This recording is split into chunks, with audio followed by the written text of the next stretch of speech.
Assalamualaikum warahmatullahi wabarakatuh. Selamat malam kawan-kawan semua. Pada kesempatan kali ini, saya akan memberikan materi perihal uji normalitas Shapiro Wheel menggunakan program SPSS. Nah, sebelum saya melakukan praktek di program SPSS, alangkah baiknya kawan-kawan semua harus mengetahui tentang konsep dasar dari uji normalitas. Uji normalitas bertujuan untuk mengetahui apakah data berdistribusi secara normal atau tidak.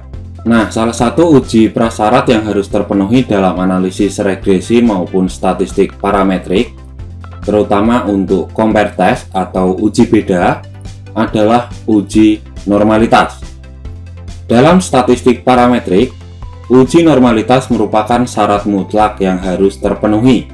Dengan kata lain, data harus berdistribusi secara normal. Nah, ada beberapa metode yang bisa digunakan untuk mendeteksi kenormalan suatu data. Di antaranya, metode Shapiro Wheel. Uji normalitas Shapiro Wheel merupakan metode yang paling sering digunakan oleh peneliti sebagai uji prasyarat dalam compare test, terutama untuk uji beda t-test ataupun uji ANOVA. Uji normalitas Shapiro Wheel digunakan jika data berjumlah kecil. Nah, ini umumnya kurang dari 50 data. Nah, sebelum saya melakukan praktek di program SPSS, kalian semua bisa melihat tabulasi data di program Microsoft Excel. Nah, di sini ada dua tabulasi data. Yang pertama ada 3 kelompok dengan jumlah data yang sama. Lalu untuk tabulasi data yang kedua, di sini ada 3 kelompok juga, namun untuk jumlah datanya berbeda, di mana kelompok A terdapat 26 data, kelompok B ada 23 data, lalu untuk kelompok C ada 20 data. Nah, ini 20 data.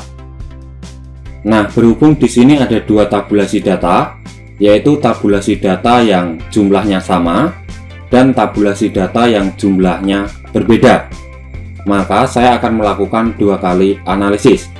Nah, yang pertama, saya akan melakukan uji normalitas Shapiro Wheel dengan jumlah data yang sama, yaitu 26 data.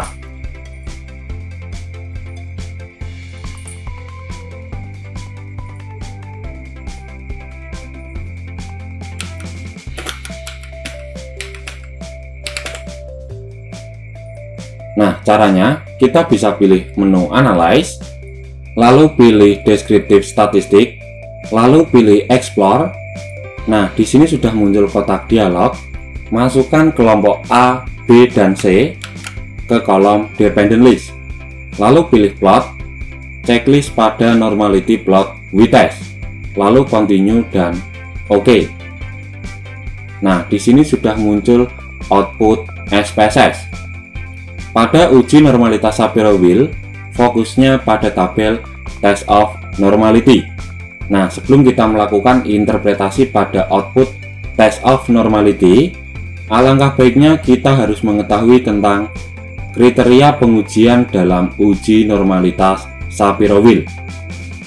Jika nilai signifikansi atau nilai p-value kurang dari 0,05, maka berkesimpulan data tidak berdistribusi secara normal. Dan jika nilai signifikansi atau nilai p-value lebih besar dari 0,05, maka berkesimpulan data berdistribusi secara normal. Nah, bisa dilihat pada kolom Shapiro Wheel untuk kelompok A, nilai signifikansi sebesar 0,236. Lalu untuk kelompok B memiliki nilai signifikansi sebesar 0,127.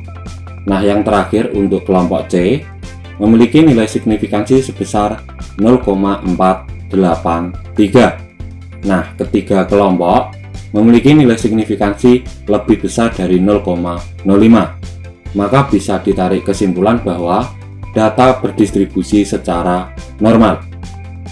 Nah, selanjutnya saya akan melakukan analisis yang kedua, yaitu uji normalitas Shapiro Wheel dengan jumlah data yang berbeda. Nah, di sini ada 3 kelompok ya. kawan-kawan semua harus melakukan atau membuat kategorisasi data tiap kelompok. Untuk kelompok A, saya bikin kategorisasi dengan angka 1. Nah, ini yang warna kuning. Lalu untuk kelompok B dengan kategori 2 yang warna hijau ini. Lalu untuk kelompok C kategorinya angka 3 yang warna orange.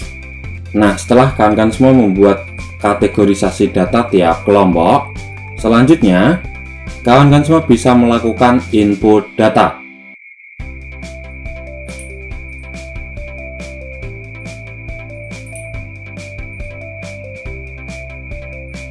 Nah, di back variable view isikan dengan kelompok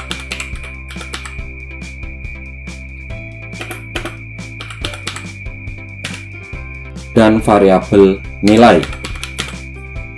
Nah, seperti ini ya kawan-kawan semua. Variabelnya nilai.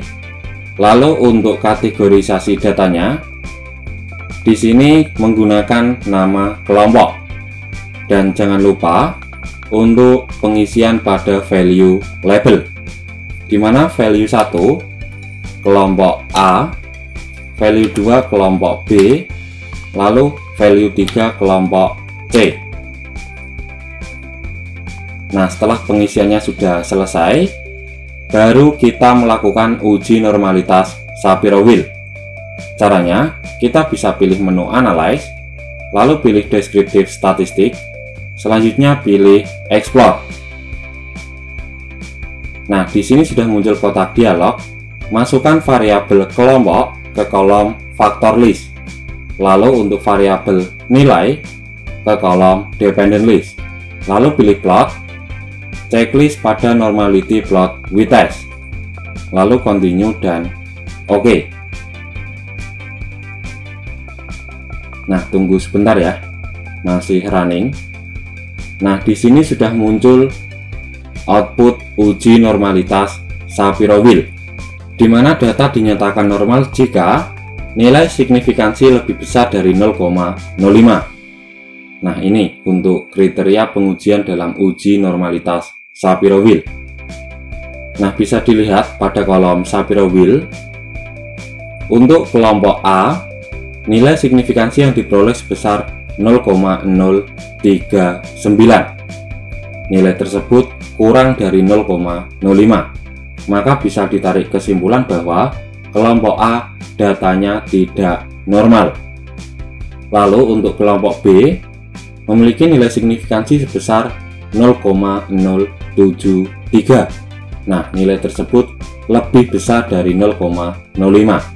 Maka bisa ditarik kesimpulan bahwa data kelompok B sudah normal.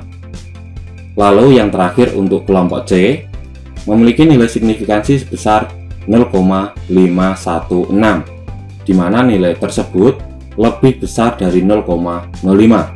Maka bisa ditarik kesimpulan bahwa data kelompok C sudah berdistribusi secara normal.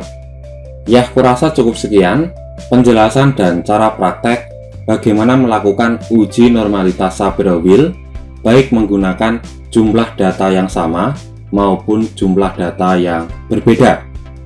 Dan saya akhiri, wassalamualaikum warahmatullahi wabarakatuh.